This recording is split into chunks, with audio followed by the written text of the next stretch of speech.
All right, we have McKinley Malik Lee Jr., Snoop Dogg's old bodyguard from the early 90s. And this was from the time when he was acquitted for murder.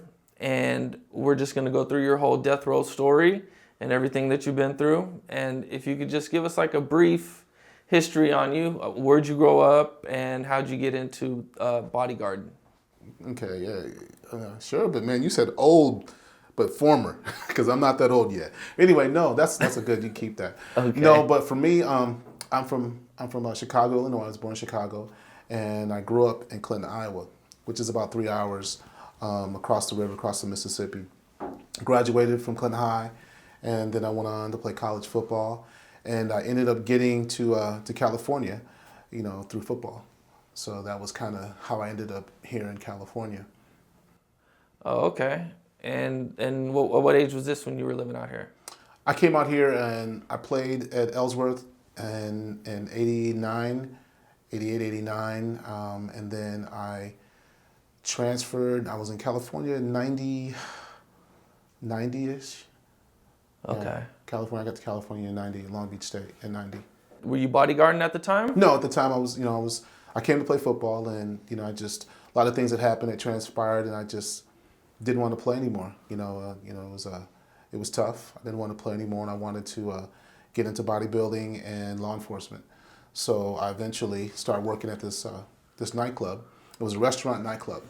It was called the Red, and I started working with undercover with some police officers, and that led me into the law enforcement area. And at what point did you start officially bodyguarding? I started before that. I started my processing. It was kind of weird. Probably about 2 or 3 months before I actually met Snoop is when I got my card and officially started, working undercover, so to speak. And at what point did you meet Death Row and Snoop? Well, I was working actually as a bouncer at a nightclub restaurant. It was called Red Onion, and it was a restaurant during the day, and at nighttime it became into a club, and it was a jumping club. I mean, like, it was called Rump Shaker Night, and all of the famous guys used to come in there. Kevin Black, his name was DJ Black, who ended up being an executive for Interscope Records and Death Row Records. He got his start there, and so I worked there with some police officers, and that kind of entailed me into really what I wanted to do. And one night, a big limousine pulled up, and I had no idea who it was. Because you gotta remember, I'm not from California, so I didn't really know too much about Snoop at that point because he wasn't big. I didn't know anything about Death Row Records because it wasn't formed. And this limousine pulls up, and it's Suge, and he gets out, and he walks up to the front of the the entrance, and he's like, I got the biggest star in the world about to be, man, and we need him to, need somebody to walk into the club. And he looked at you and he's like, you know what, he wants you to walk into the club. I'm thinking like, okay, I didn't know who it was. And that's when I first met him, so to speak. And this was after Deep Cover? This was right after Deep Cover. Okay. So this was before the Chronic. This was before the Chronic. Yeah, this is after Deep Cover. That's when Snoop had started to blow up, and he I guess he had gotten into some situations and he needed a bodyguard. And coming to the club, he was with some of the guys in the Dogg Pound at that time. He was with Suge, and he needed somebody to walk him through the club, and just so happened to be me at that time. Was he performing that night? No, he wasn't. He wasn't performing that night. Just hanging out? Yeah, he was just hanging out, and he liked the way that I handled myself and how I got him through the club, and he ended up trying possibly retaining me. He hires you officially as your body? No. The craziest thing was, man, it's like that night, everything went well. At the end of the night, Suge and Kevin Black, DJ Black was like, hey man, Snoop loves you, dog. He want to know if you really want to work with him. I'm like, really? He's like, yeah, he loved the way that you carried yourself and everything. They're going on a tour in a minute, so he want to get at you. And I'm like, okay, cool. Nothing happened. I didn't hear from him. Like 1 week went past, another week went past. Still didn't hear anything from him. And then I think it was about maybe 2 or 3 weeks later, all of a sudden, Black comes in there. It was DJ Black comes. Hey man, Snoop is they looking. They're going on the tour. They want you. So Sugar's coming to get you. Next thing you know, I'm on the tour. That's how fast it happened. Oh, so your first job was going on the tour. My first job was when we did the promo Chronic tour. That was my first job with them. Okay. And man, that was eye-opening. Definitely. What was your first experience with Death Row? With Death Row Or well, with Snoop and Death Row, the man, tour?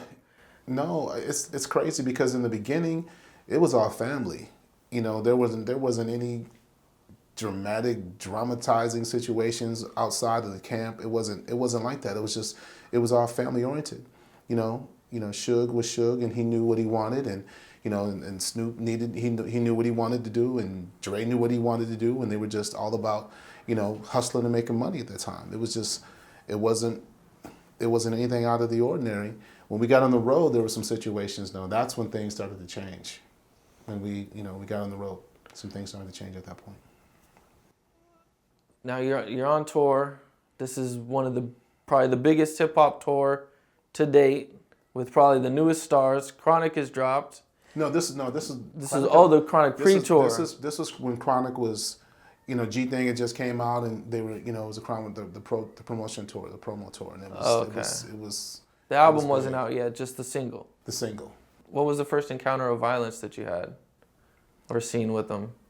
I mean, it just early on. I mean, just going through crowds was when things started to get out of hand a little bit, and I noticed that because there was a lot of grabbing, and I was very protective over Snoop. I didn't let too many people get next to him anyway. Just even in camp, they used to make fun of me. It's like, oh, Malik, he always put his arm up, but I didn't like a lot of close contact with him anyway. Especially because he's so tall. So Snoop is tall, and then I wanted to make sure that he was always, there wasn't any type of radius within his realm. So I wanted to get him in and out of clubs, in and out of scenes, in and out of situations. And back then, mobs were very big. So once, stars come out, people are trying to mob, just try to get to you. And so that turned into a couple situations. And that was the first where we, minor, altercations that we had. And then things started to escalate a couple times before. Okay, what happened the first time? Which one? Well, the first encounter that you said. Oh, no, I mean, no, we just had all the small things, just trying to get them out of things. But the first major encounter, we were in Miami, and there was a situation where a fight had broke out and had nothing to do with the Death Row camp, and I was trying to get Snoop out of there. So we got him into a limousine, and I remember somebody tried to, get into the car and try to grab him, and, we had to, make sure that he was released. So some random guy that you guys had no idea was just trying to get in the car with Snoop? He was trying to, they were jumping, man, and trying to... Were they trying to fight him or just trying to hang out with him on some fan stuff? My job is not to take a chance. If there's anything that's coming at my client or, the person that I'm protecting, I have to diffuse the situation and get him out of there. So all I saw was, I got my guy in the car and hands are flying in, so I had to make sure that he was safe and then get out of there. Right, yeah. Okay. And so how long did the promo tour last? That tour, that was a 2-week tour. It was awesome. It was awesome. And that's when you really got to see the stardom of Snoop, because you have to remember he was just coming off of Deep Cover, and but just to see the performance and the way that Suge carried and made us work was incredible. I mean, it was like a football team. It was incredible. Just the work ethic was crazy. The stage presentation, the performances, the camaraderie. It was real. It wasn't like everybody thinks that it was. It wasn't like that, especially in the beginning at all. And what was there any other big situations during that tour? Yeah, there were. I mean, we went to Chicago. A couple things that happened. The biggest, like when we go to hotels, man, and they find out that we're in the hotels, and the drama starts in the hotels. A lot of times we got blamed for it. So we would never. Snoop. It was never disclosed what room he was in, what floor he was on, anything like that, him and Dre. You know, people really didn't know Snoop too much, but they knew Dre, right? They knew Dr. Dre was there. And so a lot of times, you know, the floor that we were on would be going crazy. And so the management thought it was us. So me and a couple other bodyguards, we would go outside and try to make sure everything was cool and try to, you know, tell the rowdy guy, hey, look, you need to kind of keep it quiet. And a lot of times they didn't take that too kindly and tried to do some things they shouldn't have tried to do, and you know. And so you guys had they got fight a couple guys? Oh, definitely. That was the norm. Was Snoop involved in these too? Oh no, it was never Snoop. Never. Snoop never got involved? No, he never got involved. There wasn't a chance for that. He was always well surrounded and well protected. It was just you? It was Or me. you and some of his homeboys, or? No. For me, I was Snoop's personal bodyguard, but they had security, so I was his personal bodyguard. I was with him 24/7. You know, okay. that was my guy. I mean, you know, we were together all the time. Okay. I interviewed Danny Boy. Yeah. And he told me his first encounter with Death Row, they went into a... What were some of the first things you did once you got on Death Row? Wow. I think we came to Las Vegas, Nevada. We came to some type of award show, and I think it was actually the first award show, whatever show it was their first attempt at trying this award show. And I'm a church boy from the west side of Chicago. I had been around, you know, a lot of street dudes because I grew up, you know, in the hood. But once I got to LA and we came to Las Vegas, they came here, and I had an opportunity to see Death Row, the real Death Row, I should say, like right up front, real close. Can you talk about what happened? I mean, you know, it was some dude got on the stage and, you know, he was throwing up some gang signs, and some of Suge homies walked up while they were filming and beat him up while they was filming. I mean, it was, you know, to be somebody that I was used to talent shows from the city of Chicago, you know, all around the city that I had done, but, you know, to see somebody fighting at the damn award show. They were performing at an award Yeah, show? the awards was filming. They was like right in the moment. And whoever this dude was, went up there and started doing some gangbanging stuff, and some of Suge homies went up there and actually jumped on him. Did it mess up the award show? Yeah, I think the awards was over then. I think that was the beginning of me getting an opportunity to see Death Row being asked, would you please leave? Would you please leave? Would you please leave? That was a hard thing to kind of ask Suge Knight at that time. Could you leave? So that was pretty much of a task as well, if I could remember. Okay. Who all was there from Death Row? I mean, everybody was there. Pac, That's when I had, Snoop, everybody? Not Pac. Tupac. Oh, that was before Pac. When I got to Death Row, Tupac. How old were you at this time? I was 15, about to turn 16 years old.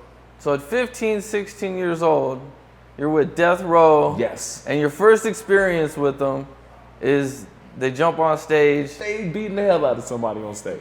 What were you thinking at that time? What in the fuck did I sign up for? What did I just sign up for? Where am I? I need to go home. I was thinking of a whole lot of things, actually. But, you know, it kind of gave me an adrenaline rush as well, because it reminded me of being in Chicago. I asked him, like, what were you thinking? He was like, oh my God, what'd I get myself into? Yeah. Yeah, that's about it, man. That's how it was. Because I had no idea. You have to remember, I'm coming from Iowa, man. I had no idea, you know, what was going on. Is there a situation you can take me through on the tour? No, I mean there's a lot of them. I remember, like I said, the one in Miami stuck out. St. Louis was there's a situation where a fight that broke out backstage, and once again they thought it was us. It wasn't. It was a crazy fan. And then I'm trying to get Snoop to the car. Somebody lunges. I catch him in the air, and you know I have to, you know, kind of defuse that situation also. So Snoop at this point has a lot of fans coming at fans, him. Man. It was fans. And this is crazy because he only got the deep cover. Yeah. And the G Thing singles are out. Yeah. That's it. Yeah. He don't even have an album out. The Chronic's not out. Yeah. And people are going crazy for him. He was the most anticipated artist ever. I mean, it was the marketing and the planning and how Dre and Suge had promoted Snoop was absolutely ridiculous. It was perfect, you know. Right. And then when he came out with, you know, with What's My Name, everything just started to really roll at that point. You guys come back from the tour. Mm-hmm. And what do you guys start doing at that point? Oh, as soon as we got back from the tour, it was time for Snoop to start working on his album. Okay, so the Chronic was already done. The Chronic was done. Okay. Yeah. And the Chronic gets finished, and you guys go on tour then too? No. Snoop is working straight on his album. He's working on his album while the Chronic is doing what it's doing. So. Okay. Yeah. So remember, Snoop's album is about to come out. We didn't know when it was going to come out, but unfortunately, it came out during. And we'll get into it later. It came out the same week, if I'm not mistaken, that the shooting happened. Okay. Well, so there's about a year difference from Chronic to, I believe, about the shooting. What was going on during that time? Work. That's it? Work. What was the studio sessions like? Work. Partying at the studio? No. We straight work, man. I mean, we had to be at the studio at 12 o'clock. And see, that's the people, they have no idea. They think that the studio was, especially with us, that it was just partying and girls and liquor and we worked. We worked. When Snoop got there, he worked. And that's all that it was. Of course it was, smoking weed, whatever, but it was a grind, man. It was not what you think at all. So, I was there firsthand. I saw it all. The work ethic that he put into it and the production and the band members coming in and the instruments and everything that Drake did, a lot of it was live. It wasn't machined. It was crazy just to see just the creativity. It was awesome. I saw it firsthand. I was right there. Is there any funny stories from that time being in the studio? A lot of funny stories. I mean, Snoop is a character. Dre is a character. Dad's corrupt. Everybody, they're all characters. To me, Snoop, he should have been either a basketball player, a wide receiver, or a comedian. And I'm just keeping it real. That's him. He was hilarious, man. He was hilarious, and I just, Is there a story you can share? There's a lot of stories, man. That happened? No, I mean, just him in general. Every day was a story. Just the whole character of Snoop, that's how he was. That's how he is. It's not a facade. He's not putting on for anybody. He's just like that. It's always comical. He looks like a character. He's always comical. He's always real. But there's a side of him too. He's not a punk, and so people don't really know that Snoop is. Were you worried at this point? Snoop is a well-known gang member. No, I'm always worried. I was always worried about Snoop. I mean, that was my job, man. My job was to always, to keep him protected and to keep himself safe and to keep him creating. That was my job. And so whatever I had to do to make sure that he was good, that's what I did. Were you around Snoop 24/7? There was no separation. You stayed at his house? Stayed with him? We lived together, and that's how the situation happened. We lived together, and our apartments were joined. So at the time there was a house that was being built for him in Calabasas, so we were staying in Venice Beach at this time when it happened. We were doing a couple situations happened. We're doing "Let Me Ride" video with Dre. A couple situations that broke out with that we had to during the Chronic, during the filming of the Chronic videos. Yeah, okay, definitely. What happened with all that? Same thing, man. Some fights that break out. When the fights break out, my immediate response is to get him out. I get him out and we gone. That's all I care about. So you have to understand I'm 5'9", so when I go get Snoop, I go and get him. There's no, he didn't want anybody tall and big and elusive. He's not like that. And that's the conception that they have of bodyguards. They think that everybody's supposed to be big and you don't want that. You don't want someone who's, I'm not saying all people like that, but you don't want someone who can't move. Right. And you don't want that. You want somebody who's agile and can move and can diffuse situations. And that's the wrong perception of what a bodyguard is, to me. So you weren't involved in anything that happened on the video shoot then? No, we weren't. No, it was always other drama. But Snoop got blamed for it. We got blamed for it, all the time, no matter what. It was always, Death Row did this, and it was everybody else around us that was kind of causing all the drama all the time. You have no idea. I mean, it was a family, man. And then later on, when things got to be different, then it was different. But in the beginning, it was a family. You had two different sides making money together, So you had the Bloods and you had the Crips coming together, at that time, you know, doing something that's never been done before at that level. And so that's when people that weren't comfortable with that, that's when things started to happen, you know. But I know early on, I don't know what happened after. I don't know, you know, what happened with Snoop's relationship with Suge. I don't know anything about that, the aftermath of that. But I do know in the beginning, when all this was started, it was love and there was trust and there was camaraderie and it was fraternal. You know, it was like a fraternity, man. And that's what I do know, you know. So, What was Suge like during all this? in the beginning or later? Because I, you know. Right around the Chronic, during the Chronic, and No, Suge. making of the videos and everything. No, Suge was a hard worker, man. He made things happen. And the thing with Suge was he did things that people in his position never would do for their artist. You know, if you're owed money and you're owed royalties and record companies are holding on to things and you can't get it, well, Suge made it happen. You know, he got things taken care of. Is there any examples that you can think of? No, I mean, I just know that it happened. I just know that, you know, that during my time with, you know, with Snoop and him, Snoop never really wanted for anything because it was taken care of. You know, he was taken care of because this was early on. You have to keep that in mind that their main focus at that time was Dre transitioning to Snoop. So it was the Chronic, and then the Chronic was transitioning to Snoop, and Snoop transitioning to the Dogg Pound, and the Pound transitioning to Rage, and it was a funnel. And you have to understand that was the most powerful record label ever in history. The artists that were on that label, it was ridiculous. The talent and just the creativity and the level of artistry on that record label was absolutely ridiculous. Ridiculous, man. You know, to this day, I haven't seen anything like it ever. It's timeless. It's a part of history. It's legendary. Everybody, and we didn't even get into Pac yet. So when Pac came, everything else it was just magnified. Yeah, Death Row was huge. Death Row. Yeah. I mean, man, it was a good time for music. Yeah. Anyway, it was a different era. So during this time, there was no incidents or nothing that happened during that whole year of the making of the album. It was pretty quiet. There were some situations we went to do a video. His video, What's My Name, and a massive fight broke out. A massive fight broke out at a park, and I got beat like the Elephant Man. I looked like the Elephant Man. It was, and I'm gonna tell you who saved me at that time. It was RBX and Suge came in. That was traumatic.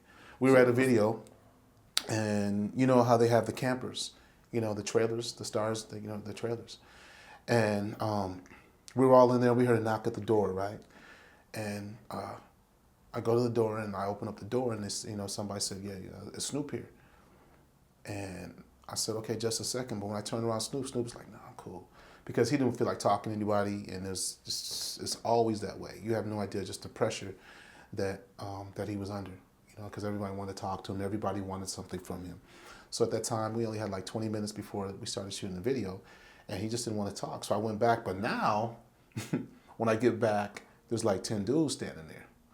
So I'm like, ooh. So I open up the door, and I'm like, hey, he's cool. Like, maybe later on after the shoot. So one dude that came in, and he tried to get in, and I was falling back because how they have stairs. And I was falling back, and as I'm falling back, I tried to kick him in the chest to get him off me to get the door closed. And I fell. And as I fell back on the couch. In the trailers, they have the little couches on the side. And I fell back on the couch, and as I fell back, he got on top of me and pinned my hands down. And he was just boom, boom, boom. And next thing I know, I didn't black, and I was trying to get him off me, and he just flew off me. And it was Suge. Suge came in there. And then it was like a karate fest. It was an incredible performance of beatery. And we got out of there at that time. We got out of there. We got Snoop out of there, and we all got out of there. Were these guys like Snoop's enemies, or were they just no? Like I don't know. It was some random... people. It was random dudes that was at a video. They tried to stop the video from happening, and at that time, all I cared about was making sure that Snoop was out of there. And so when I fell and I couldn't get to him, he had got out the back door, and as he got out the back door, I got with him, and we got in the car and we got away.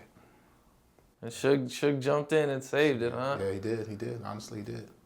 The other 10 guys didn't try to jump in or anything? Oh, I mean, it was mayhem. I don't know what happened at that point. So I just know that when when Suge got you off, you was just gone. I remember that when I kicked the one guy in the chest and he fell back, and I'm trying to get back in my balance, and I fall on the couch. Then the dude, he got on top of me, and I remember him hitting me like 2 or 3 times, and then like the third time he hit me, and I swung around and tried to get up, and then as I'm trying to get up at the same time, he's flying off of me.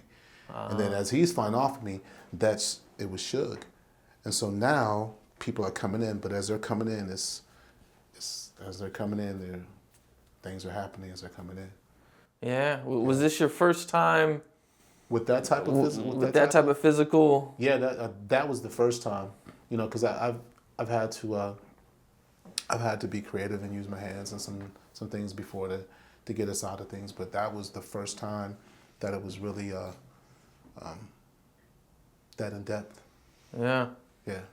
That's the first time that I guess they really got a chance to see my capabilities and what I do. Well, if you look at the Doggy Style, I mean, What's My Name video, you'll see me. I had glasses on because I had black eyes because we had got jumped a couple weeks before that. Yeah, in the camper. If you see that video, you'll see me standing there. You'll see me holding the Rottweilers, and I have glasses on. Now that you say that, Yeah. okay. That was me, definitely. Yeah. What were you thinking when this happened? You don't think. Afterwards, were you like, man, I'm protecting Snoop, probably at that time, probably one of the biggest artists in the world, well-known gang member. This is probably going to happen again. Were you thinking about any of that, or you just? No, man. You don't think about that. I mean, there's no time to think. I'm not trained to think like that. My job is to get him out of there, and that's kind of that's all I was thinking about. After it was over and the adrenaline is gone and it's de-escalation time, excuse me, you process, and as I'm processing, it's quick. It's always quick, right? And I just wanted to make sure I'm thinking of what happened and what I could have done better. How should I have taken the situation, or what should I have done? That's me every day at that time. I was always thinking of things that I can do better to solidify him, to make sure that he's safe all the time. I don't care if we're going to a restaurant to eat. I don't care if we're going to the studio, an award show or anything. I always have to make sure that there's a way out. I have to make sure that there's a way in. I have to make sure that he's comfortable. I have to make sure that there's surrounding areas that are free. There's a lot of things that go into moving or transporting or traveling with somebody to that magnitude. There's a lot that goes with it. It's just not, okay, look, we going to the mall. No, it's not that. And even if he has ideas that he wants to go and he wants to do something, it's my job to process and think through it. Sometimes in the beginning, if I didn't feel things were safe, he didn't do it. In the beginning, our relationship was that tight. He's like, nah, Malik said we ain't cool, so we're not really going there. We're gonna do something else. And that's how our relationship was. It was that tight. Sounds like he had a lot of trust for you. Sound like you knew your job too. I appreciate that. Yeah.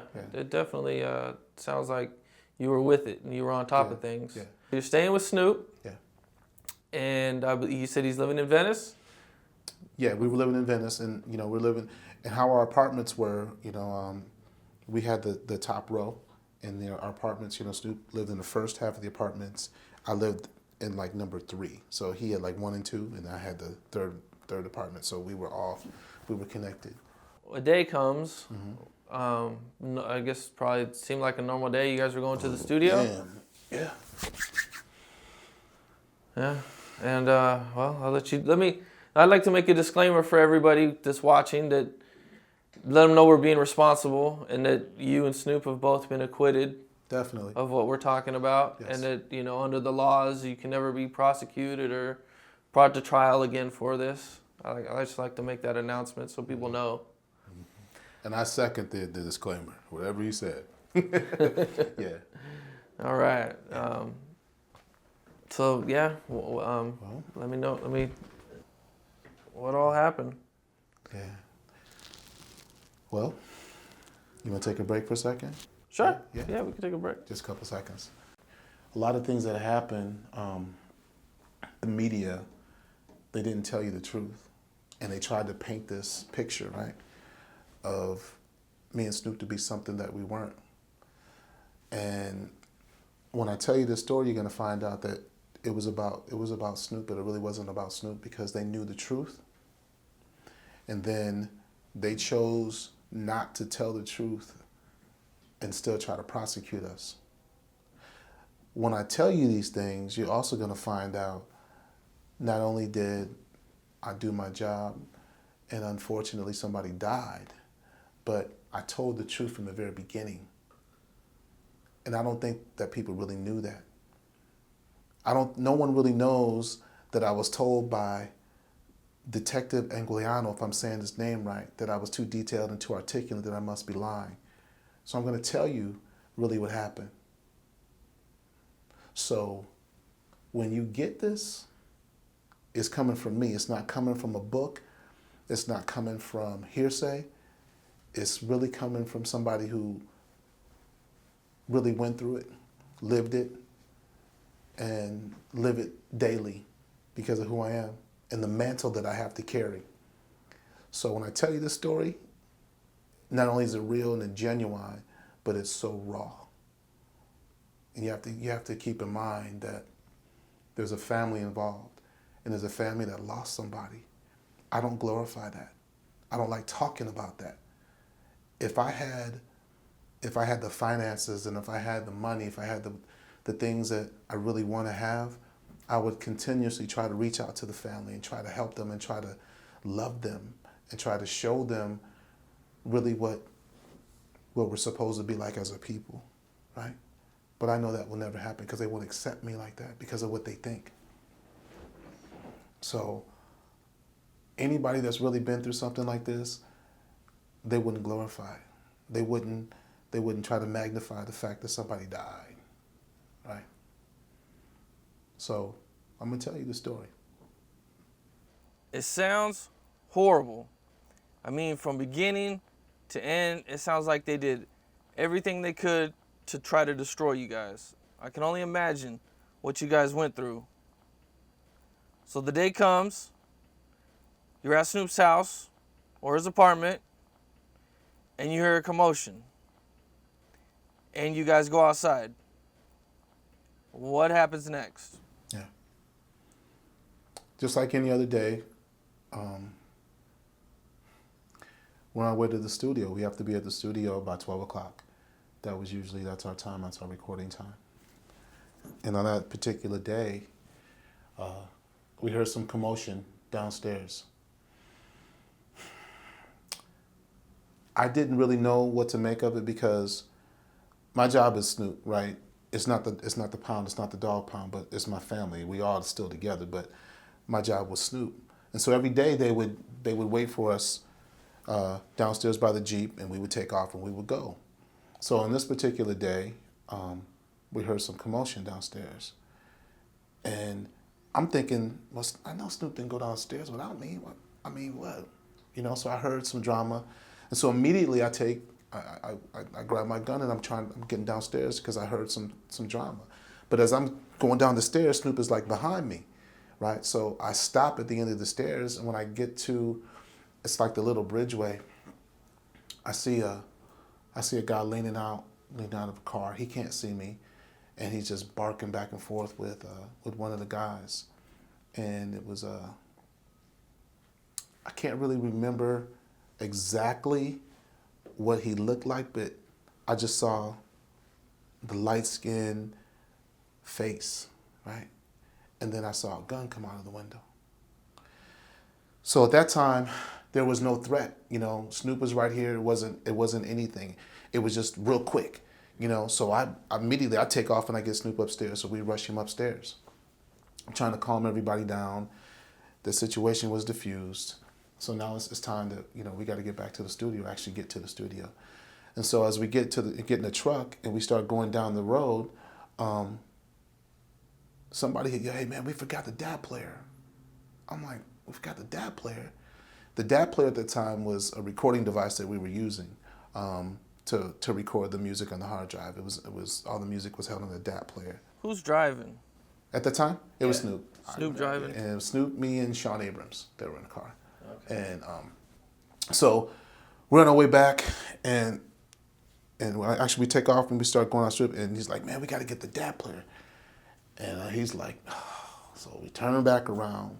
But as we're coming down the road, we see somebody in the middle of the street kind of flagging us down.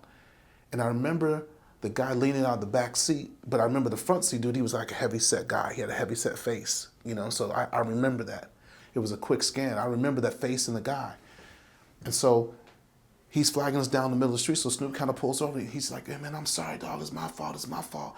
Man, I remember him saying he just didn't take his medicine. He was tripping. I'm sorry. I remember that to this day. He didn't take his medicine. We'll come to find out that he was diabetic, right? And then, unfortunately, sometimes now that I know that with the diabetes and possibly drinking and all these other things, you become agitated and you do other things, right? And after all of this, I realized that may have prompted him to the things that he did and why he reached and all that. I don't know. I'm looking for answers myself. But we pulled over, and at the time, my gun, when he had pulled over and Snoop pulled over, I take my gun and I set it on my lap. And Snoop was in the driver's seat, and now I'm looking to my right because the guy is backing up, and as he's backing up, I have my gun on my lap. He's backing all the way up to the cement, and there's a slight incline on the hill, and he kept backing up and backing up, backing up. So now he's approximately, I'd say, 15, 20 feet away from me because we pulled over to the curb. We weren't parked curbside. I'd say we're maybe like a foot and a half, 2 feet away from the curb. So he's backing up. He's like, oh man, no, he be tripping sometimes. Man, we know you are, man. It's my fault. I'm sorry. And all of a sudden, the bushes flutter, and you see somebody run out of the bushes, and it was Philip Waller-Merriam at the time. He runs and he tries to, he gets to his guy. His guy grabs him. It's like, man, no. He pushes him away. But when he pushes, he lifts his shirt and he reaches. But soon, when I saw him start to reach, that's when I took my gun and I fired. Now, you have to remember now, like I told you, there was like a little incline. My hope, I wanted to hit him in the lower part of his body. So as I'm aiming, he's turning. And as I'm aiming here, I fire, pow, pow, pow, pow. At the same time, it's exactly consistent with what I said. When he was turning, he got hit in the hip and in the shoulder blade. And unfortunately, the one that went through his hip went through him and his shoulder. He takes off and he runs. We find out that when he ran, he dropped about, I don't know what they said, it was 50 yards or 75 yards away. He dropped right there. And that's unfortunately where he died. But his friends took the gun. Now, when his friends took the gun, when the police got there, there was no gun, right? So when we turned ourselves in, we didn't get arrested. We did not get arrested. Did you guys take off from the scene? Yes, we did. Okay. Yeah. What is Snoop saying at this time? Snoop is not saying, he's cool. He's panicking a little bit, but he's cool. He's panicking a little bit, he's cool. He's like, I'm looking to make sure that he's good first, because I remember when I fired, I remember hitting him. Just all I wanted to do was hit him. He bellied over because I meant it. All I wanted to do was get him out of the line of fire. So I can't even react it now, but I remember here, pow, and he had to have gone down. And I immediately went here, pow, pow, pow, like that. Do you know how many times you fired? I fired 6 shots. You guys take off? We did. And go to a payphone? No, we called at the time. We had cell phones. Cell phones? They were back then. Make you try to be funny.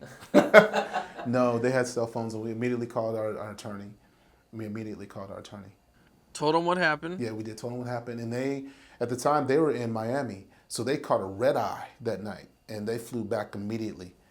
So it was probably the next day, the next morning is when, we went in to turn ourselves in. They did not arrest us. Well, you guys were on the run for a week because Snoop ended up going to the award show. Snoop did.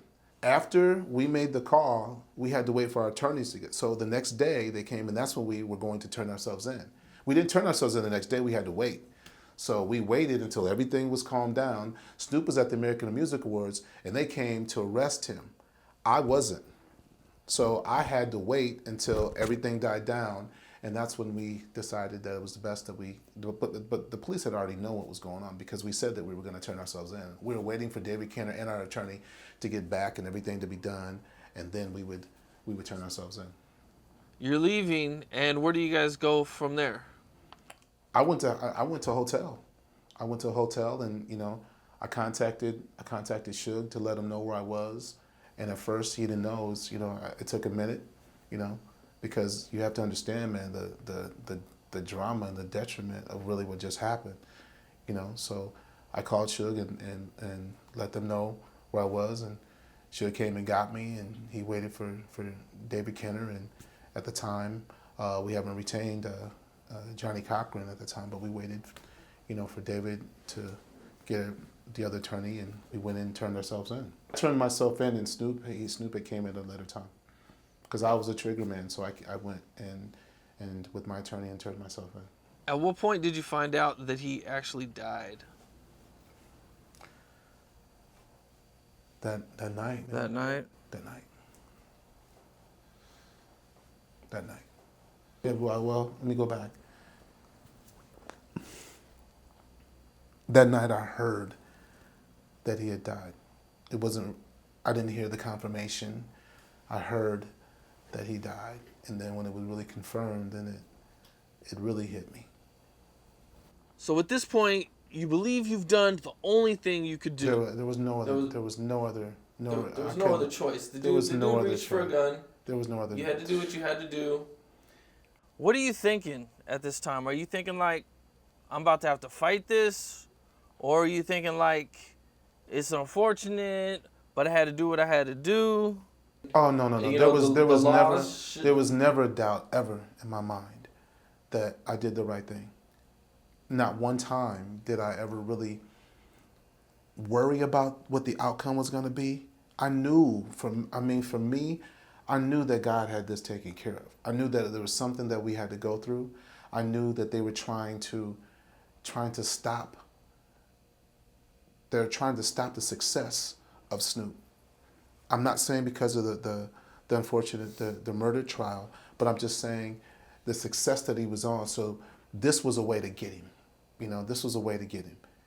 And I think that unfortunately, with the success of a lot of us, the African Americans, it happens, man. There has to be a reason, something that can stop them. Whether we do it ourselves, we cause our own detriment, or there's something that can be pinned on us, or there's something that we do that can be magnified, or whatever. This was just, to me, it was just another, before the trial, before the situation, anything that Death Row or Snoop or anybody did, it was always magnified. What the law had to do, they had to try to prove a case, and they had to try to prove that this was done with malicious intent, that we actually murdered somebody, and it wasn't like that at all. Did they find you guys' gun up there? No, the gun eventually was given to them. With our gun, my gun was good, man. There's no reason for mine. I was good. And they never found the guy's gun? No, that's not true. Oh, that's not true. No, it's not true. Oh, okay. So this is the thing, that when I went to turn myself in, right, we gave a statement to the police. Okay, so you turn yourself in, and they immediately start to interrogate you. Yeah. Can you take me through that? No, basically they just, I remember, it's like a movie, man. I'm sitting there, ask me if I wanted any water or coffee. I'm just sitting there, and Agliano, I remember, he had glasses, and at the time he had white hair. He had white gray hair. He must have been maybe at that time, maybe 60 years old. He sits down, plops his notebook. Tell me, what happened? I'm like, what do you mean what happened? And I immediately told him, I said, he had a gun. Oh, really? Tell me. I went through the story, and I told him. And after that, he had said that, I was too detailed and too articulate. I must be lying. Why are you trying to cover up for him? I'm like, what are you talking about? Why are you trying to cover up for him? Everybody knew he had a gun. Why are you trying to take this fall for him? I remember going through that. And I'm telling him, no, I had the gun. I fired. I did that. Snoop didn't have a gun. Well, he's a gangster, he's a Crip, We went through that process all the time. And they were trying to make me agree to the fact that he had the gun. I remember it to this day. There's days that go by, especially, not too long ago, and this being, unfortunately the anniversary, or whatever you call it, the day that we were acquitted. They just talked about this not too long ago, and they posted memes about it. And just what they were saying and what they were doing, and the DA knew the truth. He knew the truth. Everybody knew the truth. Were they like threatening you? No. Like, if you don't do this. Oh, yeah, of course. You're going down. You're going down. It's life. It's over for you. You taking a fall for him, and all you got to do is just tell us the truth. He had a gun. I got that daily when I was locked up. But you don't understand the strength that I have. How many different cops were interrogating you?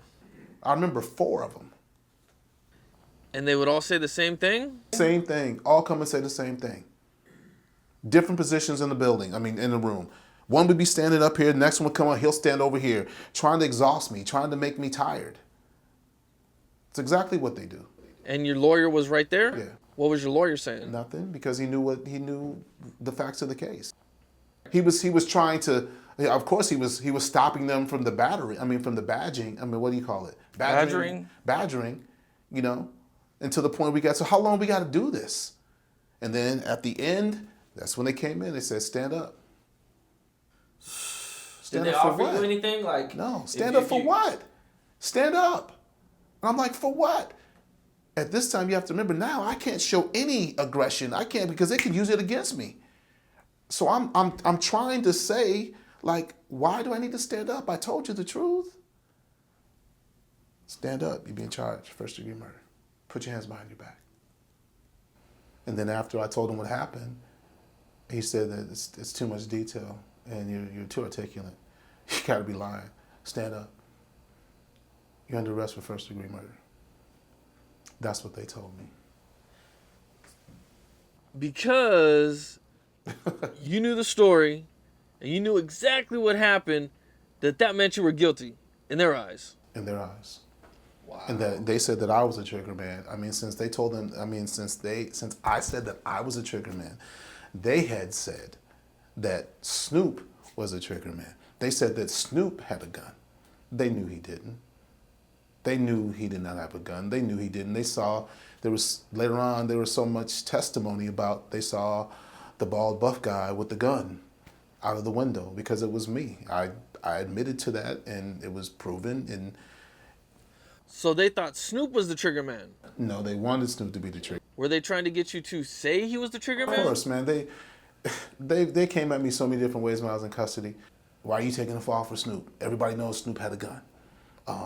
Snoop told us that you said that he had a gun. Just all that kind of trickery that they do. They were trying to get Snoop, even though you were sitting there telling them that you did it, they were trying to get you to lie, just so Snoop could go to jail. They told me, hey, we already told Snoop, man. We telling Snoop's people that you said he had a gun. That's the kind of stuff I got. You have no idea. When the movie's made, you'll find out. Because I'm making a movie about this one day. You'll find out the detriment of how, of what they were trying to do at that time to me. Were you surprised? Yeah, I was surprised. I thought that I would go down there and I would tell my truth. And then I would be let go because they knew that it was justifiable. I thought that they would find out really what happened. I thought that they would find out that he had a gun. I thought that they would find out the truth. And that I thought that they would praise me for saving his life. I thought they would thank me for being there. I thought that, honestly, I would probably get awarded of bravery for saving his life. I thought that the law enforcement was on my side. That's what I thought. They said, can you imagine? First of all, I'm locked up. I'm not talking to anybody because I can't talk to anybody. They separate me. After I'm in custody now I'm a keep away. I'm a high 10 keep away. So my celebrity status, quote, no, I'm not the celebrity, but you know, because of the celebrity case, I'm a keep away. So I'm away from everybody, right? So I don't have any action with anybody anyway. So they're coming in, asking me questions, talking to me, saying, hey man, you know what? Hey, you know, Snoop done already told me, you know, this is going on, he's gonna leave. I mean, just a whole bunch of negative stuff. Even after the interrogation, they still tried to come after you. They still kept coming after me, man. They still kept coming after me. You know, nobody knew what I went through, because you have to keep in mind now, when I turned myself in, right, they took my bail. So there wasn't a bail, because if there had been a bail, like they ended up giving me bail later on, Suge would have gotten me out, and that wouldn't have been the case. I didn't have a bail. So they took my bail immediately because I was a trigger man. So I'm at no bail. So when Snoop comes in, he turns himself in. They set his bail at $1 million. Excuse me. Once they set his bail, you know, they pull him because, you know, he had a bail. I didn't have a bail. I sat in solitary and high power with no bail, with nothing. You're sitting in jail. You can't bail out. What are you going through? When my attorneys would come and say, hey, just be calm, man. We're trying to get bail. Don't worry about it. Once we get the bail, we'll get out of here. You know, every time we, try to go to a bail hearing, that was the whole point, was trying to get to that bail hearing, and finally I sat for a long time. I didn't get bail until a year. You're in jail a whole year, solitary confinement. For a year. I've never been to jail in my life, from Iowa. Never been in trouble with the law, ever. Never. At the time, no, I couldn't talk to Snoop, of course not. There was no contact because we were involved in the case. But I talked to Suge, and Suge, I talked to him a couple times on the telephone. He wasn't able to come and see me, obviously. But it was always, stay strong, stay powerful, we got you, don't worry about it, everything's gonna be taken care of. It was always that, always. When they gave me bail was posted immediately. I mean, that in itself was enough to prove to me again that, there's a lot of love there. Because they didn't have to do that. See, people don't get this. Yeah, it was my job. Yes, I worked for the company. Yes, I worked for Snoop. Yes, I worked for Death Row Records. But in reality, I was doing my job. So if they didn't have love for me, if they really didn't care, I know people say, well, they had to protect their investment. They had to protect Snoop. So of course they're going to protect you, meaning pay for everything and take care of it, right? But in reality, they didn't have to do that, but they did. You know what I mean? So to me, I look at it differently. I look at it a lot differently because it was expensive. The trial, it took a lot of resources, and it took a lot of time and effort and money. But you got to remember, man, before that trial happened, before the shooting happened, the family of David Kenner and Snoop and the Pound and Suge and me and Rage and everybody was so tight. It was ridiculous. David Kenner, back then, I can't describe the amount of love that he gave us and took care of us, because you have to keep in mind some of those guys didn't have anything before. And when Suge and Dre and David Kenner and everybody was putting the label together, it wasn't like a regular record label. It was more of a family. It was more of a family. And I got a chance to see it from conception, right? So I know exactly what had happened when Death Row started to rise. I don't know what happened before, like Deep Cover, when that was coming out, but when at the epitome of the beginning and the perfection of the beginning of Death Row Records, when right after Deep Cover and Chronic and the Doggy Style was coming out, and then Dog Food, it was powerful. It was a movement. Yeah. It was a movement, man. Yeah. Death Row was definitely huge. Now you finally get bailed out. Yeah. And Suge bails you out, I take it? The company did, definitely. And what do you do at this point? Do you try to work? Do you try to go back to bodyguarding? I was on trial for murder. I couldn't. I was not allowed to work. Carry At that time, they put me in house arrest. I was on house arrest. I could not leave, and I started training again. So I started training at Billy Blank's World Karate Fitness Center, and I started training under Billy Blank's. And they allowed me to train and to condition and to do the things I needed to do through the case, because I believe in my heart that they knew the facts of the case. And after the grand jury indictment, I think the judge at that particular time, he knew there was a matter of time before the truth was going to come out, because we haven't got to that part yet. That's going to blow your mind when I tell you that, what happened at the grand jury indictment. That is something else. Are you working or doing anything? No, or are you just, no, I'm not. I'm just training and waiting trial. You know, I went, and another thing too is like, I got a chance to, in '96, had I not been on trial for murder, I would have got a chance to actually try for the Olympic team in Taekwondo, and I didn't do that. You know, and a lot of things that happened that I wasn't able to do because of I was indicted for murder. If you can, where Snoop almost got violated on his probation when he was out on bail on the murder on that murder. Oh, when they were trying to snatch his bail and shit. Yeah. They were trying to snatch his bail. You know, I'm sitting up in the courtroom with him, and they was trying to take his bail from him. So David Kenner came to me and said, "Man, somebody need to get up there and say that they had the Lincoln Continental, because they trying to take Snoop bail, because they was trying to say that Snoop was up, like it was after the 4th of July, it was the 5th of July, and they were saying Snoop was on the freeway pointing a gun at the undercover, da-da-da-da. So they was trying to take his bail, and the undercover picked him out on the lineup. So while we sitting in court, they was like, somebody need to get up there and tell the people that they had the card. So David McKinley and them asked me would I get up there. I said, of course, you know, Snoop our number one nigga. Yeah. The main goal is not to let him go to jail, period. So I was like, yeah, I got up on the stage and told them, yeah, I had the motherfucking car, and they started asking me the same questions about what I was doing and all that goofy shit, and I just told them the same thing. They kept asking me, and they got mad at me and kicked me off the stand. So they ended up putting a $50,000 bench warrant out for my arrest, because talking about I missed one of Snoop court cases and I never was involved. But they was mad because I got up there and said I had the car. See, that's a stand-up nigga. See, y'all see what type of dude C-Style is? But that's the only reason I asked him about that, because I knew this, and I knew how all this went down. And I'm just trying to show you what type of stand-up brother this is. We had to go to court and ask for permission for me to do something, you know, because the facts of the case were already known.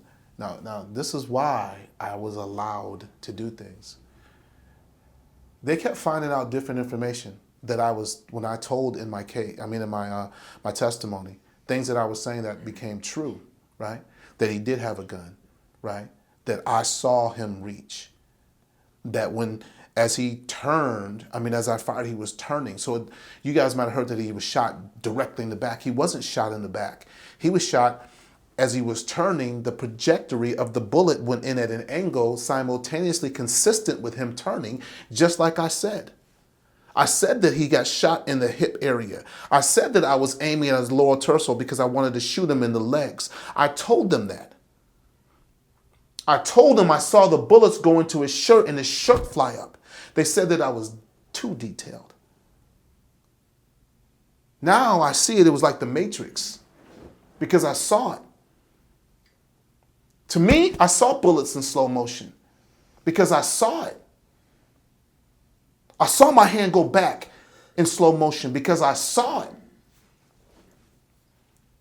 But that's too much for them. They couldn't understand that. They couldn't comprehend that, right? So you're just trying to get through this. Trying to get through it. Did you have a family at the time? Yes, I did. I did. I had a son at the time. He was 2 years old at the time. I almost lost my family. So during this time, you're just stuck. You can't go nowhere. You can't leave the house. I couldn't do anything. And then at that time, they had given each one of us an attorney. Sean Abrams, myself, excuse me, and Snoop. So Sean Abrams ended up getting dismissed out of the case, and his attorney was Johnny Cochran.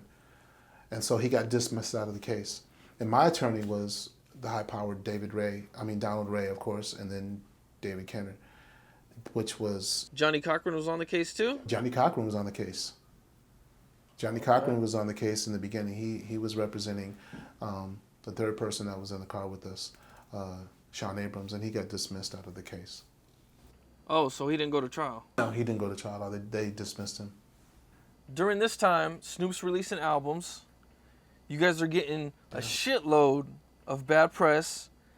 I seen some of the articles. I mean, it was horrible, the things they were writing about Snoop.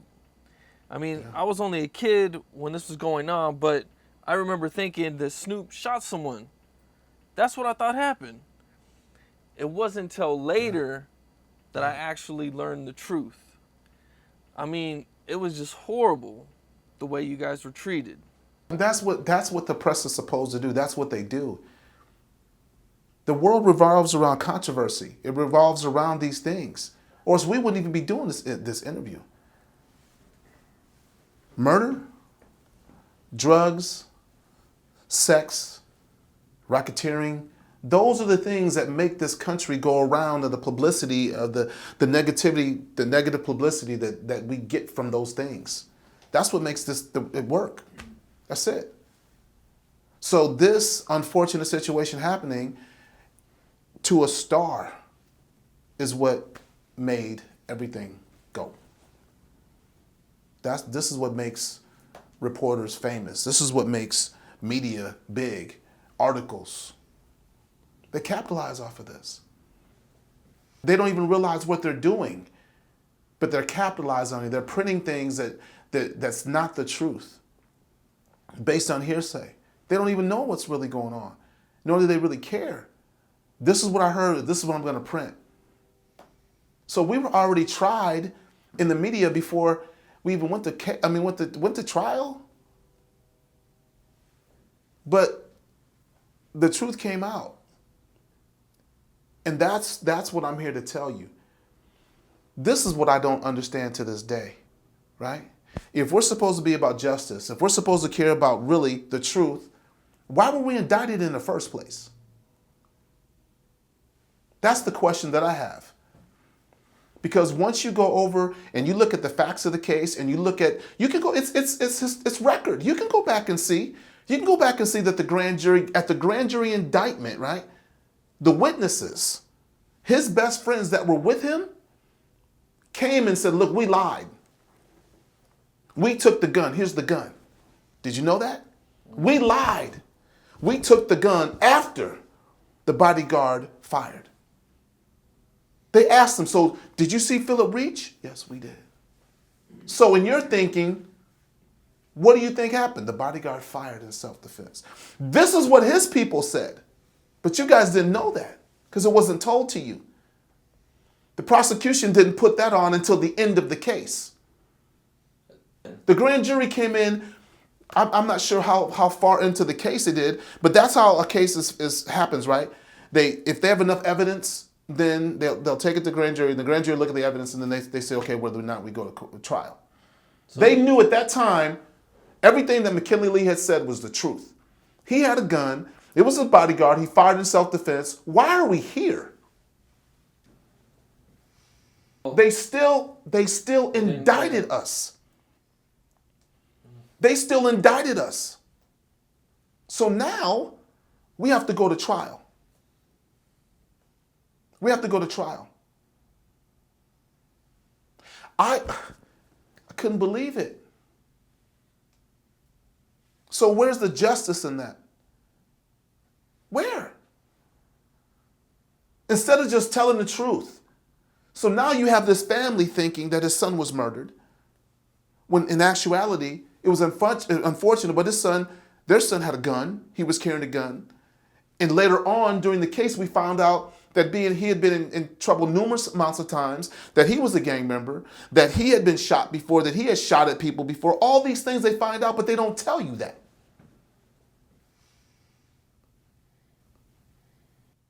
All you hear is that he was shot in the back. unarmed? That's not the truth. So now you have all these lives involved instead of just telling the truth. The prosecution and the DA should have closed. They said, you know what, hey, we found the truth out.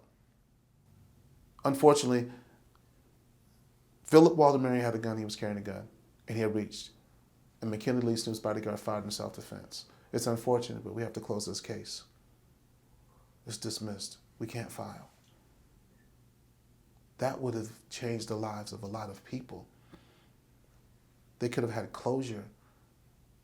Now it's consistent. It's consistently uncertain. It's never going to be closed because now they think it was this way and that we just beat a case. We didn't beat a case. So you spent about 2.5 years.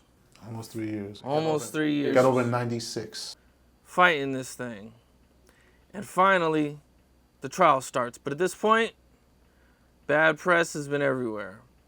They went after Snoop, plus his history with gangs. So they really went after you guys hard. And in November of 95, the trial finally starts. Mm-hmm. What happens? Opening statements happen. Opening statements begin. David Kenner presents his case. Donna represents his case. And we weren't separate on our trial, so they tried us together. And I remember David Kenner and Donna Ray saying that you guys are going to find out that not only did McKinley Lee fire in self-defense, but he saved 2 lives at that time. You're going to find out that McKinley Lee, everything that he said was truth and was accurate. And you're going to find out that he was told that he was too detailed and too articulate, that he must be lying.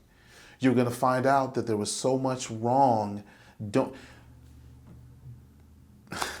The prosecution lost evidence. They lost evidence in the case against us. They lost evidence. They lost the bullet. They lost the shirts. They lost everything. Things like that. It was the handling of the case was all wrong. Everything. But you guys didn't hear that. So if you go through and search the records, you'll find out things like that. So they put on the, opening statements happen. The prosecution, gets up and said that you're going to find out that Snoop had a gun. You're going to find out that there was a chase. You're going to find out that he was shot in the back. They're going to find out that all these things. They were trying to paint this picture. All these lies. All these lies. Now check this out. This is the only question I have. Why did they put on, I think it was 125 witnesses, 125 people, or whatever, something like that, right? But then they don't put on his guys that were with him until the end of it. So we had to wait all of this time. The jury, the attorney, the judge, everyone had to wait. Now remember that during the grand jury indictment, everything is videoed, right? So now they have to go back and replay this video in front of the jury. Why do you think we didn't put a case on? We didn't need to put a case on. Because everything was already told at the grand jury indictment. The jurors got to watch it, they got to hear the testimony, they got to hear everything at the end. Wow. They brought in 125 witnesses? I think it was something like that. Maybe it was a lot of them. This went on for months, right? It went on for months, man. Every day you have to go there and hear these witnesses. Now listen to this. This is from. Are these cop witnesses? These are everybody. These are witnesses. These are neighbors, old girlfriends of the deceased, police officers, investigators, private investigators, hired people. It's ridiculous. From the very beginning till through trial. From the beginning of the case, right, all the way through trial. That many people. Sheesh, that's a lot of people. Pointless people to bring in. Pointless. So finally at the end, who all do they bring in? Do they bring his friends in? No, they had the testimony on video. They had the testimony. Okay. And so they had to come back to court and react it and testify to what they had said. So they couldn't perjure themselves. Oh, okay. So they admitted to lying, but eventually they told the truth? No, they admitted to telling the truth on video and right now. They didn't lie. They just took the gun, and they did that. Oh, okay. So they didn't admit to taking the gun till The grand jury indictment. the grand jury The indictment. grand jury, they came and they told the truth. Imagine that. Imagine that. But they still indicted us. They still did it anyway. And they knew they didn't have a case. They tried to build a case. They tried to make Try to one. railroad you guys. That's exactly what they tried to do. And Dr. Dre never came to the trial. No, couldn't. He couldn't. No, he couldn't. He was advised not to. Yeah. He was advised not to. And who all came to the trial to support you guys? Our families. Families? Our Suge? families. You know, our family. Yes, Suge was there when he could have been, but it was. We were advised not to have. You know, can you imagine? You know, it's like, you know, having the Beatles and they're there for, you know, like Michael Jackson or something. You know what I mean? It was just too overwhelming, and the courts were. It was crazy because we were already we're told by the court to to keep things to a minimum because the whole hood would have been there, good. I mean, good and bad. You know what I mean? And it could have went bad, so they didn't want any of that. It could have been bad there for you having another star there. You have Dr. Dre there. You have Suge there, and you have all these other stars that wanted to come, but they sent their love, like MC Hammer sent his love, and Michelle A. and all these other people that were, really embraced us. Because I think I remember in the interview, Tupac was like, Dre, you got to give me that. You got to give me that. Because they were trying to make. I'm fresh out. I'm home. Yeah, they were trying to make Dre happy. I mean, Dre was trying to make Pac happy. Everybody, it was a happy environment. It didn't get messy until, Dre didn't want to show up to court for Snoop to support him. And Pac, as we know, is a loyal motherfucker. Dre didn't go to any of them? Not a day to support him. What happened in that matter was the witness kept naming, saying Dr. Dre. It was the guy, Dr. Dre, that was the shooter. Dr. Dre. And so David Kenner being a lawyer, lawyers like to play games. He was like, hey, Shug, we need Dre to come to court so I can just put him on the stand and asked him, who is he? And so when he say Dr. Dre, everybody gonna be like, discredit everything this witness saying because he was mixing up Dre with Snoop. He was, he knew the name. Okay. He thought Snoop's name was Dr. Dre. And so they were trying to play some game, and Dre didn't want no part of it. By this time, he got his own attorneys, Howard King and them and Peter. And all of them they was just like, hey, don't be a part of none of that. You don't need to be part of none of that. Now you guys get your chance. Who were some of the witnesses you call? Oh, David, they had called witnesses.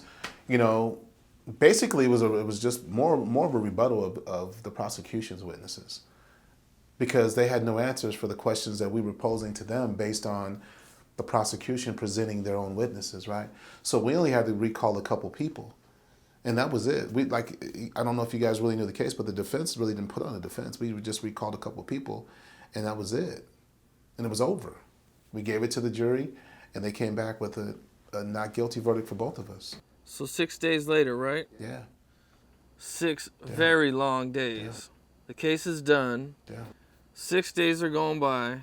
I mean, those must have been like the most excruciating 6 days. It was, man. I even broke out in a rash on my neck. It was like, it wasn't that it was so excruciating because I knew I had a peace. And there was like, I knew that we were going to be okay. But at the same time, there was a possibility that this could go the other way. Okay, the jury's done. They've made a decision. What are you going through? David Kenner comes outside and Donald Ray, and they go outside and meet me in the bathroom. I said, look, man, we want to talk to you. And at this time, I'm thinking that I know I got to hear him say it, So they had said, there's a possibility that you can be found guilty. So we just have to tell you to be ready for that. And if this happens, then, you know, everything's going to be taken care of. Your family will be okay. You know, the same story that you see on TV. I was hearing it, you know. And then they pulled Snoop over. They said, Snoop, we got to tell you something. There's a possibility that they might find you guilty. And if this does happen, just understand that everything's going to be taken care of. I love lawyers, but I hate them because of the secrecy of identity and the words that they use and the protection that they have in choosing the words, right? Because they're gifted with the things that they say, and the good ones and the bad ones, and they manipulate, and attorneys and prosecutors lie, right? And attorneys try to fix things for people. Well, this wasn't the case at all because we didn't lie. They didn't try to fix anything for us. We were trying to live, man. Trying to make it through a situation that was so detrimental and traumatic at 22 years old, 20 years old. Can you imagine that, you know? And if we didn't have the finances, obviously, to fight that, we wouldn't be here today. Because there's so many people that go through things like this, and they don't have the money to pay for attorneys. They don't have the money to pay for all this fancy stuff that happened to us, right? I mean, that happened for us with the resources to take care of it and to prove our innocence. That a lot of people, unfortunately, go down because they just can't, they can't help themselves. They can't defend themselves. So the reason why we made it through that was to tell the story, was to tell the truth, and to save lives. And that's all that I want to do. That's all that I've ever wanted to do, was to tell my story and the truth to come out and just make people understand that violence is real. And there's no glorification, and there's no real gangsterism in something like that, man. Do you know that when the shooting happened, Snoop's album came out and it shot to the top of the charts that same week? Because you know why? To not you guys, respectfully, not you, but to the media, right? That validated him, that made him hard, that made him a gangster rapper to them, that he really went through a murder, that he really did this. And so you guys really believed and that Murder Was the Case. You remember that song? Murder Was the Case was done way before the murder trial happened. It was just a song that was on the album. That song didn't come out after the case. That song was already done. It was on Snoop's album. It was Daz's song. Daz wrote and produced that song. Mm-hmm. People don't know the truth about it. Wow. Okay. This is the day. David Kenner pulls you to the side. We come out of the bathroom, we hold hands. Come out of the bathroom. We hold hands and we walking through. When we got in there, we let each other hands go. He said, look, I love you. I said, I love you too. We good. And we sat down. And it was quiet. As people are talking, it's quiet. And there's a peace. And there's a numbness. We were numb. I know I was. I didn't hear anything else. I heard a find the defendant. That's what I heard after that. Everything else, find the defendant, McKinley Lee, not guilty. Then I heard my mom scream in the courtroom, yes. I seen the video with the look on your face. Yeah. Of just relief. Yeah. Just like, thank God, man, this is over. Yeah. Then they read Snoop's. Then they read Snoop's. Not guilty. Not guilty. And there's an iconic picture of us hugging. Yes. How'd you feel I at felt that like, moment? I felt like, I felt sorry more for the family, man, than anything. I hated the fact that they had to hear all those things, you know, about their son, their brother. I hated the fact that they had to hear really what he was, because there's a lot of things that the media and the public, they didn't know, that we found out, that our attorneys found out during their investigation about him, that he was a gang member, right? That he had some things in his background that maybe his family didn't want to be mentioned or didn't want to really believe, right? I hated that because they had to find out and they had to go through this. I hate the fact that he couldn't be here to defend himself. I could have hoped that maybe he would have got shot in the leg or something like that. He could be here to fight it, you know. But to take another life like that, no, I don't want that, because there was another person that died. And unfortunately, they died at my hands, and that's what I have to live with every day. Had he not reached, he would be alive. Had he not done that, because I had no reason to pull my gun out. If I had a malicious intent, when I came down the stairs and Snoop was behind me and I thought, if I had reasonable thought that was a gun and that my life and my client's life were in, I could have shot then. If that's really what I thought. But I thought I saw something, but I wasn't sure. So why would I take that chance? My client's here, he's protected, it's fine. He's out of harm's way, there's no danger. We're not even being seen right now. So if I had a malicious intent, I could have fired at that time, because I was at the edge of the steps at the easeway. He didn't even see me at all. He's in the driveway arguing. I thought I saw a gun. I wasn't sure. My client's life wasn't in danger. He was in harm's way. There was no reason for me to do it. So I had to do what? Get out of the situation. Defeat, get out of the situation. Abort, get out of the situation. Get him out of it. And that's what I did. So there was no malicious intent. However, when he reached, then that became something different. That became something different. Because my job was to protect him, period. Point blank. And I don't have a problem with that. I have a problem with the outcome, however. But, you know, and to this day, I love him. I love Snoop. And I always will. You know, that's my heart.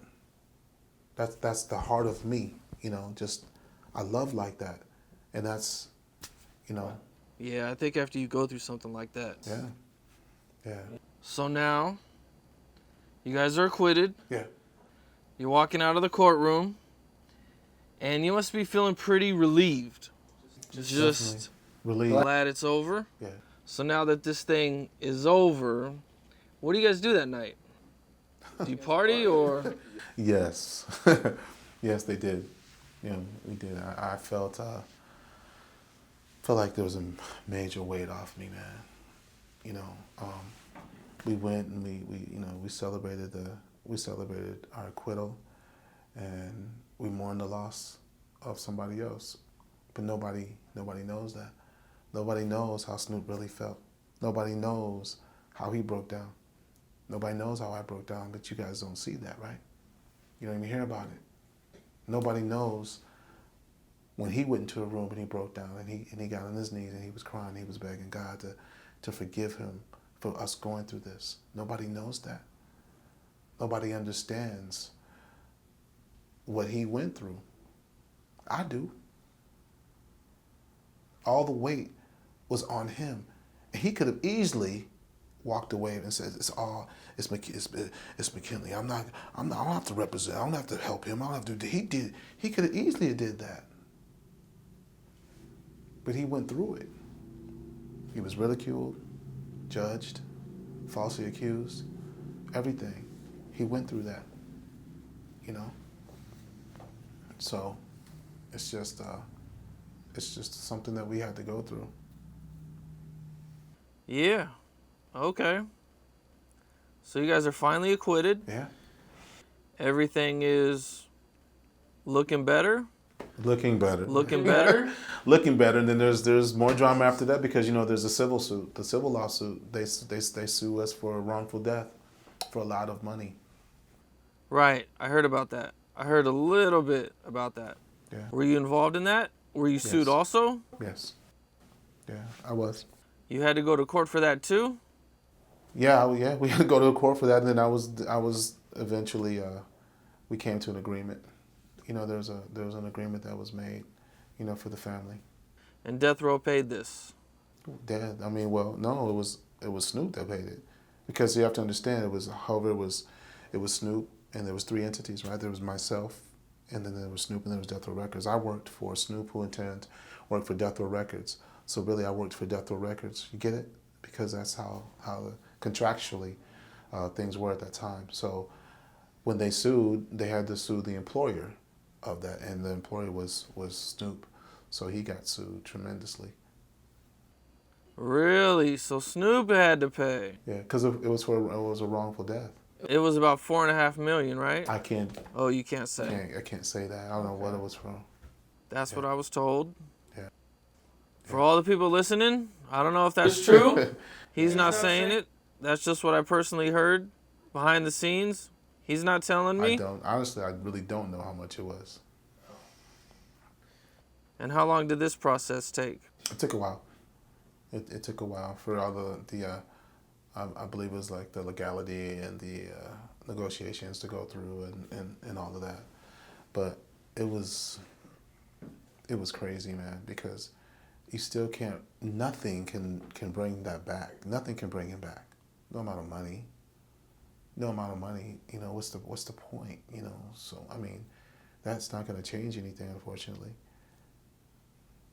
That's how I feel about that. Okay, you're going through these cases, one after another. Do you ever go back to work for Death Row?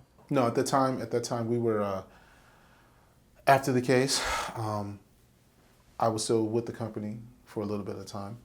And then that's when things started to change. And I think that's when Suge was going through the situation with Pac and all of that. So that things started to shift. And so I eventually, I shifted out into my own career at that time. So you were there for Tupac? Yeah, I remember Pac. Did you guys Me and Pac hang out or? Well, he was working all the time. We didn't get to hang out too much because, he had his own situations he was going through. But I did get a chance to see him work. I did get a chance to talk to him. We did have couple brief, powerful encounters and some things he had told me about what I was going through and why I was going through them. And I got a chance to be around him for a while. I got a chance to see him and Snoop interact a little bit and had a lot of conversations with them. Is there anything you can share? No, he just told me and that God allowed me to go through that to tell my story and to always tell my story and that I'm gonna be good. God allowed you, you a G, you went through what you did, tell your story. Nobody can take your story away from you. Nobody can. Nobody knows you but you. Nobody knows what you did but you. Nobody knows how much you love but you. Nobody understands the pain you had to go through in jail but you. Nobody was there with you but you. You got a story. Nobody knows that but you. You tell your story, you reach the people and you love them. That's what Pac told me. Nobody knows that you saved a life. Nobody knows that you took a life. Nobody knows that you gave a life. That's how Pac would talk to me. Yeah, a while back I interviewed Kendrick Wells. He was Tupac's close friend in high school. And he told me how Tupac was just really, really powerful with his words. Powerful. Prolific. Yeah. Mm-hmm. So that was a blessing to hear and to receive.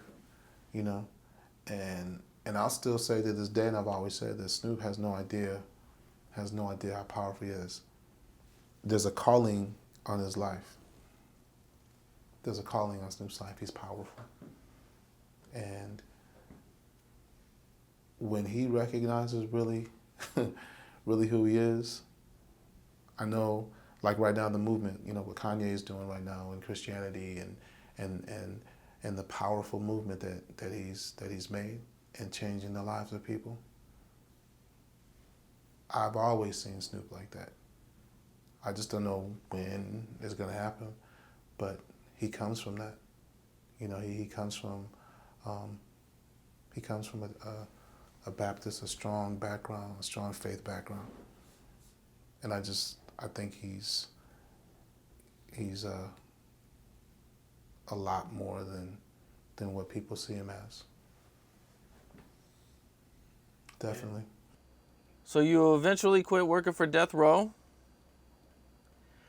Did you and Snoop keep in contact at all? We did for a while, and then it started to get hectic. He, you know, started getting bigger and bigger and bigger, and so the separation started. And so the bodyguards that remained with him, you know, I was very close to the police officers that were with him, because at that particular time, there were police officers now that were hired to work with him, and they were very good friends of mine, and we stayed in contact. And I always asked about Snoop and how he was, and just to make sure that he was taken care of.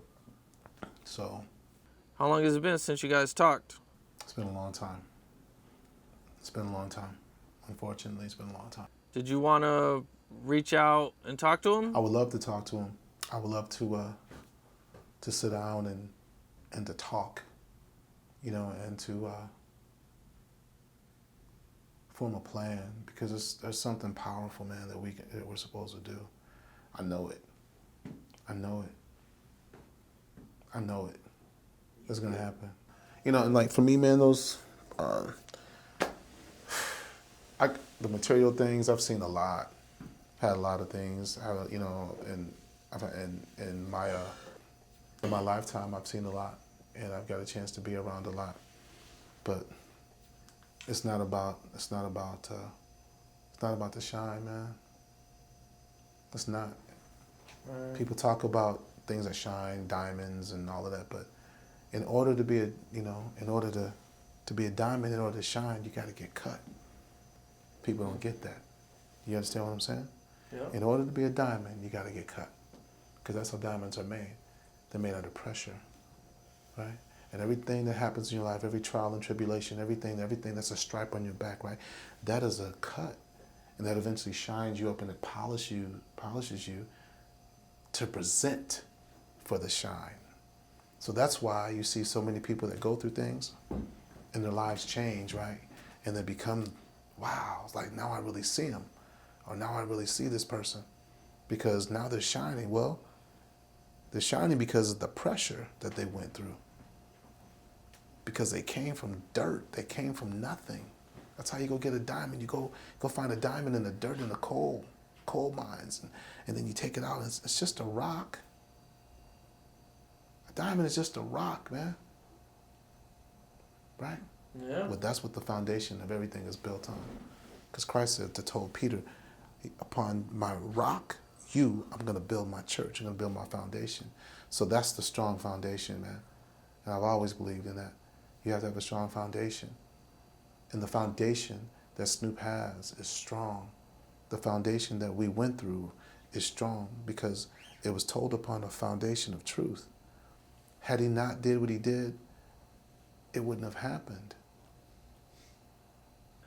I think I've seen somewhere that after that situation, that Snoop was trying to do better. He was trying to do better things with himself, you know, but at this point, Tupac is still going wild. He was still beefing with Bad Boy. And Snoop didn't want to have nothing to do with that. Snoop wasn't like that, man. I mean, Snoop wasn't like that. Nah, man, Snoop, he loves football and basketball and sports, and man, and coaching his kid. He was coaching his son for a while, and had, you know, in football, and what he does for the youth and the music. That's what he does. That's Snoop, man. He's not into that other stuff at all. He's not into it. And even with this situation, I believe that the deceased was jealous. We lived in this neighborhood. We were there. I just feel that it had to come down to some type of jealousy, because it come to find out during going to the case that he knew that Snoop lived there. He knew that the Dogg Pound lived there. He knew that because we found that out during the investigation through witnesses and his people. So you think he was just going by there looking for trouble? I think he was. To this day, I think he was. Because, to me, I can only imagine that he lived right there. That's where he lived at. And then, our truck was parked there almost every day. If we didn't park it there, we parked in the back, And so our truck was the most obvious truck in the neighborhood anyway. Everybody knew, that truck. So it was. But I do want to say in closing, man, that I appreciate the opportunity, for me to tell this story. And my prayers are always for the family, that they have peace and understanding one day, and that they have correct closure. And that's always been my heart. Yeah. However, I did my job, and my job was to protect Snoop. And I would do it again if I have to, without a doubt. I appreciate you taking the time. I mean, this was great. This is hip-hop history. Yeah, it is. This was really a good interview. This was something special. Appreciate you. Thanks, man. Thank you. I got a couple, I'll tell you a couple things real fast. Remember the song, Every Other City We Go? Yeah. Every other video? It was real.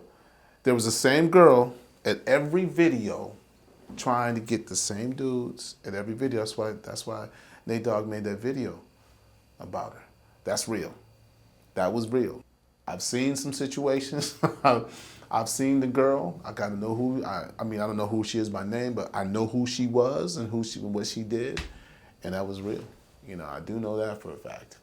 It's just tremendous. I remember we went to Luke. It was in Miami. Remember Luke? Uncle Luke?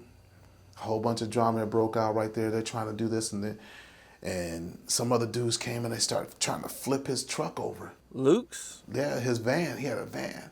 They tried to flip his van over. Boom, they flipped it over. They thought it was us. So a fight break out in Miami. Between us, we went down there to go shoot a video. New York. They went over there. I didn't go for that video. And gunshots, man. When they were in New York filming that. Is that how the beef started between Dr. Dre and Luke? I don't know how it started, but I do know that when we went down there, that they thought that it was us that was causing the drama, and we went down there for at the time it's called Freaknik.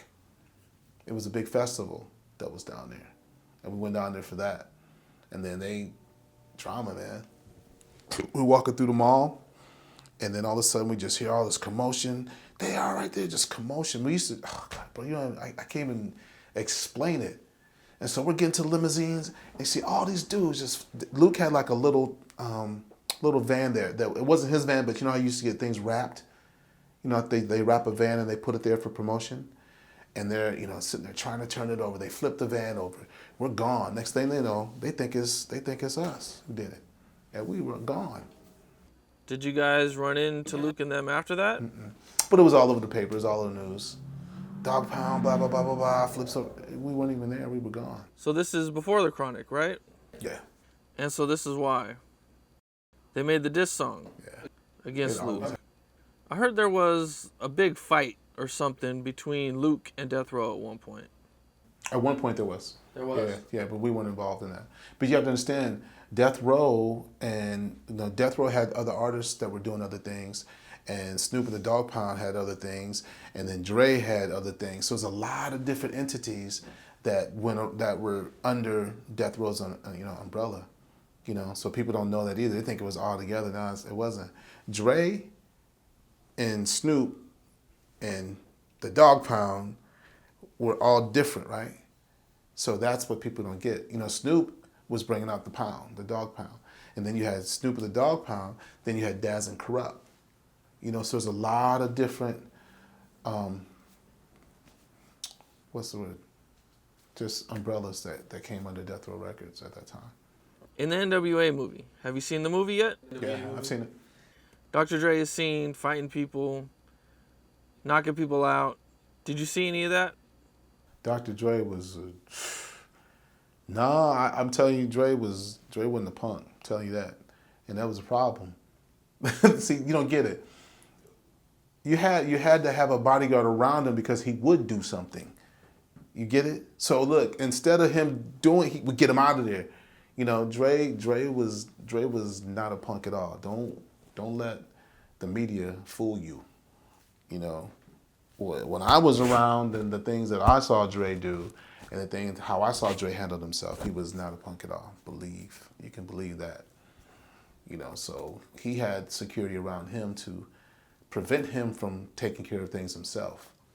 You know, so he wasn't a punk at all. So I'm telling you that. Every time a situation would happen around Dre, you know, Dre was like, what you talking about? I was, no, just get him out of here. He was so far. Dre at this point was Dre, man. You know, he's Dr. Dre. There's no reason for him to do anything. You know, there was no reason. So when he's working. I see him in the studio. You know how people, when people are kind of submissive and punkish just in everyday life, right? Dre's drive and his work ethic and how he commanded the room was enough for me to know, because that's what I do. I'm an observer. I'm a trained observer. I know when somebody's capable of handling themselves, right? I can tell. And he's one of them. He's definitely one of them. I wouldn't have to worry about him if he wasn't Dr. Dre, the celebrity. If he was a normal person, that he could definitely handle himself. All right. And humbly saying that, because a lot bigger than you think too. Yeah, Dre's like 6'2". Yeah. You know, Dre's like 6'1", 6'2". Sugar's like 6'4", 6. You know, Snoop is 6'4", 6'5". We were in Mississippi, and Snoop, we already got him to the car. The fight had broke out, and I remember Daz was over there in the corner. So Snoop was in the car. We're trying to get Daz, and after Daz had gotten into the car, there's this dude I remember. I don't know, and I'm not trying to be racist or nothing. I don't know if he was Hispanic or if he was Asian. I couldn't really tell, but he had came, and I saw him reach. It ended up being an air gun, or what's it, a pellet gun? It ended up being a little pellet gun.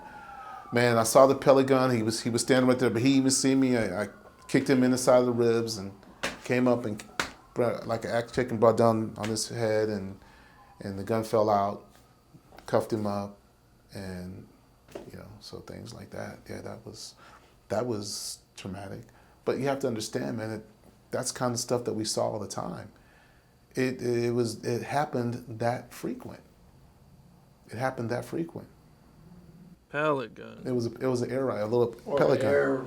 A pellet gun. They call it. It's a pellet gun, but they call it an air gun. He was trying to do. I saw it, and he didn't see it. Come to find out at the same time when they ran the report, he was drunk and out of his body. Don't even remember. He was drunk. Liquor, alcohol. Sounds like you had to deal with a lot of wild fans. Yeah, right. Jealous wild fans. Jealous wild fans. And the people, and it's, people talk about the jealousy and the racism and all that. It's not even really racism. You know that? You know what it is? It's just jealousy. That's it. That's it. Jealousy. All right, man. Well, appreciate you. This was awesome. Thank you, man. I appreciate you. Yeah. This is an awesome story. Unfortunate situation that thankfully you guys made it through. Thank you. It sucks that you guys even had to go through something like this. Yeah. Like you said, there's a lot of people out there that go through something like this that they probably shouldn't even have to go through it. I'll tell you this: if you do, find a way to get in touch with Snoop, tell him we need to talk. Tell him I would love to talk to him. I don't know how he feels about it. Maybe he feels a different way, but you know, I would definitely love to talk to him. You know, if I ever run into him, I'm sure he's gonna hear about this. If you make this contact, yeah, just let him know. He'll hear about this, I'm sure. So, okay. So, All right, man. Appreciate you, man. Appreciate you too. Definitely.